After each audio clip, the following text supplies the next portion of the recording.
The next question, it's come on the Facebook again by Zedin Eric.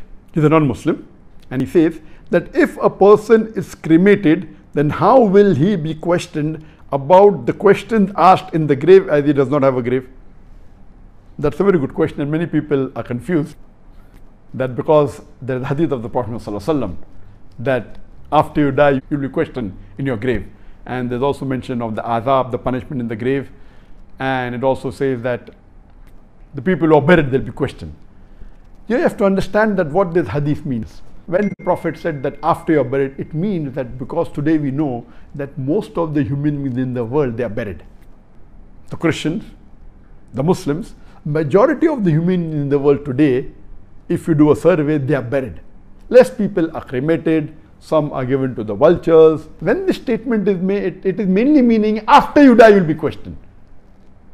If you're buried, it's in the grave. If not, wherever you are. That doesn't mean that if you're not buried, you will not be questioned.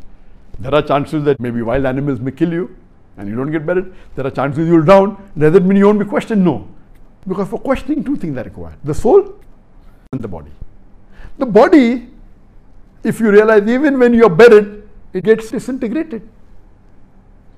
It gets merged into the earth. So the main concept is that if Allah can resurrect you on the day of judgment, why can't He yet, whether you have a body or not, whether you're buried or whether you're drowned, whether you're cremated, Allah can yet, if He wants to give you pain, wants to give you punishment.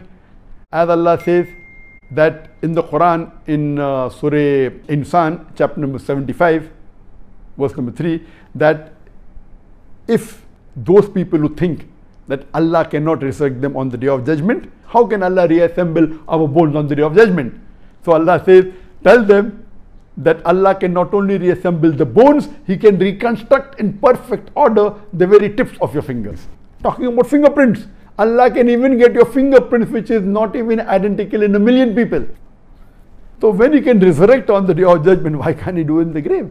So it is basically telling you that after you die, whether you are in the grave, whether you are drowned, whether you are cremated, there will be a minor question and answer session. There will be some punishment, there may be some rewards. But the final recompense, as Allah says in Surah Imran chapter 3 verse 185, is the final recompense is on the day of judgment. Hope that answers the question.